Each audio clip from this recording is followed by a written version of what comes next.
ससुर जी तुमको 10 बार कह चुके हैं एक बाइक दे दो, तुम काहे नहीं दे रहे हो? अब वो क्या है ना दामाद जी, हमारे पास जो जादुई चिराग है उसके जिनको दस्त और पेचिश हो रहे हैं। अभी अस्पताल में एडमिट करवा के आए हैं, जब छुट्टी मिलेगी तो उससे मांग के बाइक तुमको दे देंगे। यहाँ का तुमको जब शादी में बाइक दे रहे थे तब तुम बोल रहे थे कार दे दो, अब कार दे दिए तो बोल रहे बाइक दे दो। गजब आदमी हो यार। अरे हम अपने लिए नहीं मांग रहे, तुम्हारी बिटिया रोज खून पिए रहती है कि हमको वो वाली बाइक पे बैठना है जिसकी पीछे वाली सीट उठी रहती है। अमा ऊंची सीट पे बैठ के एवरेस्ट की चोटी देखनी है का? अरे नहीं, वो बोल रही थी कि ऊंची सीट वाली बाइक पे जब हम ब्रेक लगाएंगे तो पीछे से हमसे आके चिपक जाएगी।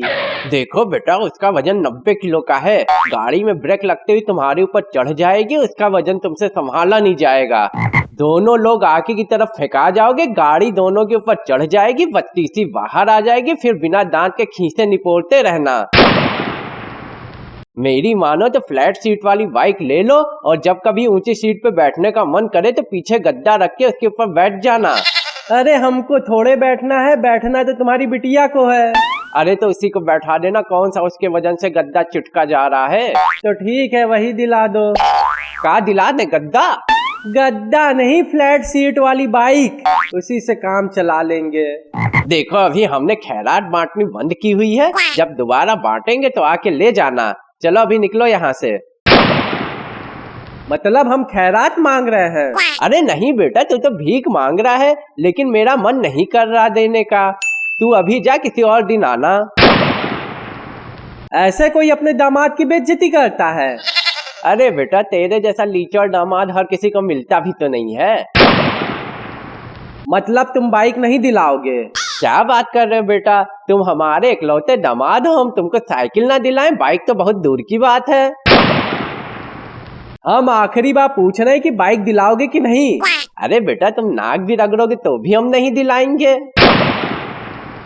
अरे कैसे कंजूस बाप हो तुम नहीं चाहते कि तुम्हारी बिटिया बाइक पे घूमे?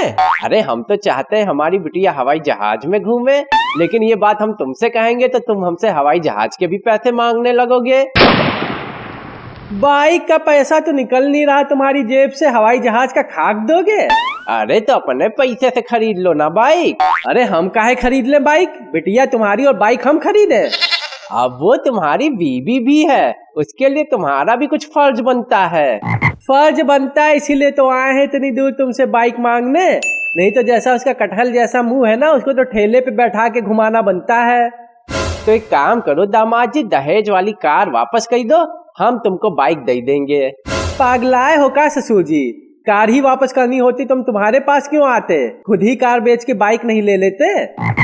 देखो दामाद जी, हम क्लियर बोल रहे हैं, हमको अभी छोटी बेटी की शादी करनी, हम बाइक नहीं दे पाएंगे।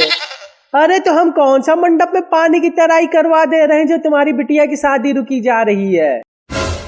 करवाओ ना शादी, हम तो केवल बाइक मांग रहे हैं।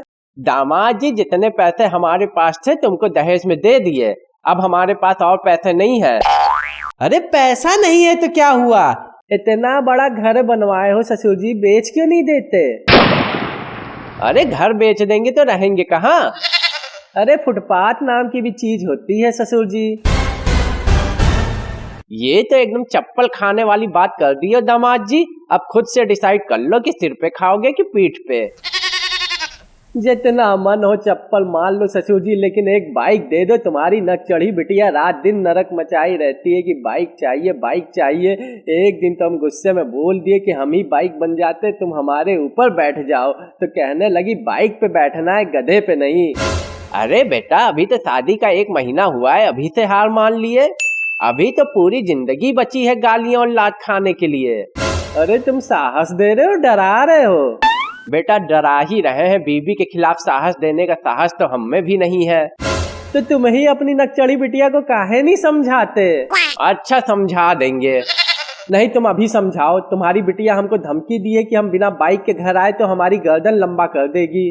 पूरी अपनी माँ पे गई है। माँ पे गई है क्या मतलब? अरे कुछ नहीं, अभी फोन करके समझा देते हैं। हेलो बिटिया।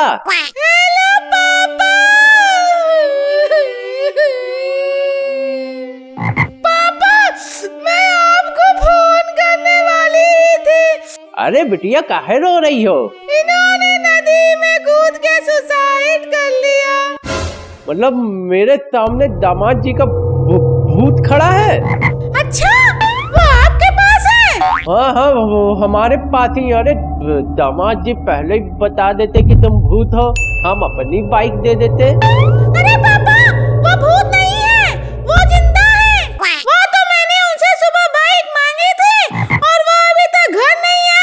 तो मुझको लगा कि मुझको बाइक ना दे पाने के दुख में उन्होंने आत्महत्या कर ली, लेकिन भगवान का शुक्र है कि वो जिंदा है।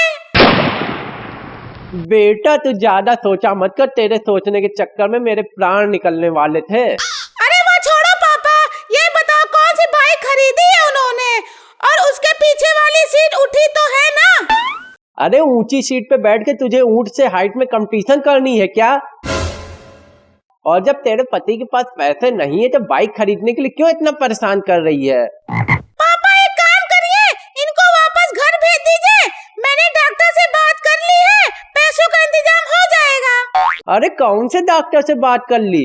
और ये डॉक्टर क्या आजकल अपनी लोन कंपनी चलाने लगे हैं क्या? नहीं पापा, उनकी दाहिने किडनी बेचने की बात कर ली है, पूरे 8 लाख रुपए मिलेंगे। अरे बिटिया पैदा किए हो या डायन? अरे दामाद जी क्या हो गया, कहाँ है डायन? बड़ी चंट हो सासू माँ, इतनी देर से हम यहाँ आए हैं, एक गिलास पानी भी नहीं पूछी, और जैसे ही तुम्हारी बिटिया का नाम आया दौड़ी चली आई। अरे नहीं दामाद जी, ऐसी बात नहीं है। वो तुमने डायन का नाम लिया ना, कहाँ है डायन? अभी फूंक मारकर उसको भस्म कर देती हूँ। अभी भस्म कर दो सासू माँ, थोड़ा हमें भी शांति मिले। पर कहाँ है डायन? ये क्या है फोन पे? आए, आजकल की डायन ही बहुत एडवांस हो गई है। आए मत करो, तुम्हारी बिटिया हमारी दाई किडनी बेचने की बात कर रही है। कमबख्त की मारी का दिमाग खराब है, लाओ हमसे बात कराओ। शुक्र है घर में कोई तो समझदार निकला।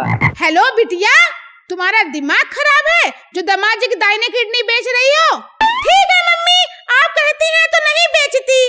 अरे मंदबुद्धि, बेचने को मना नहीं कर रही, ये बोल रही हूँ कि बेचना है तो बाईं तरफ किडनी बेचो, दाहिनी क्यों बेच रही हो? दाहिनी किडनी थोड़ी मजबूत होती है तो दामाद थोड़ा ज्यादा जिंदा रह लेंगे। ठीक है मम्मी, बाईं तरफ की किडनी बेचूंगी। लो दामाद जी, मैंने समझा दिया। इसमें कोई दिक्कत की बात भी नहीं है दामाद जी, वैसे भी एक किडनी से आदमी 30-40 साल तो आराम से जी ही लेता है। अरे तुमसे अपना घर बेचा नहीं जा रहा और हमारी किडनी बिकवाने पे लगे हो? तुम अपनी किडनी काहे नहीं बेच देते? इनकी तो 40 साल पहले ही बिक गई। क्या? हाँ, हम शादी करके आए थे तो हमने भी एक बाइक मांगी थी, इन्होंने कहा पैसे नहीं है। फिर क्या, मेरे सिर पे एक जोर का बेलन लगा और मैं बेहोश हो गया, और जब आंख खुली तो मेरी कमर पे भी कौवा बिरयानी के विजय राज की तरह टाके लगे हुए थे। अरे सासू माँ कुछ तो खौफ खाओ ऊपर वाले का, कहीं ससुर जी मर जाते तो क्या होता? अरे हमने इनका बीमा करवा के रखा था ना, मतलब मर जाते तो किडनी का भी पैसा मिलता और बीमा का भी। हम तो सोचे थे कि मर जाएंगे तो आंख भी बेच देंगे, लेकिन किस्मत हर बार साथ थोड़ी ना देती है। हर बार साथ नहीं देती क्या मतलब? हमारे जो पहले पति थे वो किडनी निकालते समय ही मर गए। मतलब ये तुम्हारे दूसरे पति हैं? अरे नहीं बेटा, यह तो तीसरे हैं। तो दूसरे का क्या हुआ? उसकी एक किडनी निकाल ली तो भड़क गया, वो तो पुलिस स्टेशन जा रहा था कंप्लेन करवाने, तो उसकी दूसरी किडनी भी निकलवानी पड़ी। अरे सासू माँ हमें बख्श दो, हम मेहनत करेंगे, मजदूरी करेंगे और अपने पैसों से बाइक ला के तुम्हारी बिटिया को देंगे। हमारी किडनी मत निकलवाओ, हम हाथ जोड़ते हैं। अरे बस करो बेगम साहिबा, इतना मत डराओ, कहीं डर के मारे पैंट गीली हो गई तो नई पैंट भी हम ही से मांगेंगे।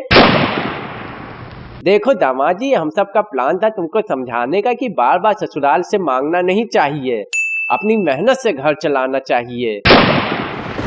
मतलब तुम सब मिलके हमें बेवकूफ बना रहे थे? अब मैं तब तक यहाँ से नहीं हिलूंगा जब तक कि मुझे बाइक नहीं मिल जाती। अपनी बात पर कायम रहना दामाद जी, हिलना मत यहाँ से। और तुम सुनो, क्या? इनका नाड़ा पकड़ के रखो, जाने मत देना, यह ऐसे नहीं मानेंगे। हम जरा चाकू लेके आते हैं, इनकी सच में किडनी निकलेगी तब बुद्धि खुलेगी इनकी। रस्सी भी लिए आना, बांध के निकालेंगे, नहीं तो पूरे घर में छीछा लेदर हो जाएगा। अरे पूरा खानदान है सन की है क्या? हमें नहीं चाहिए बाइक, हम चले यहाँ से।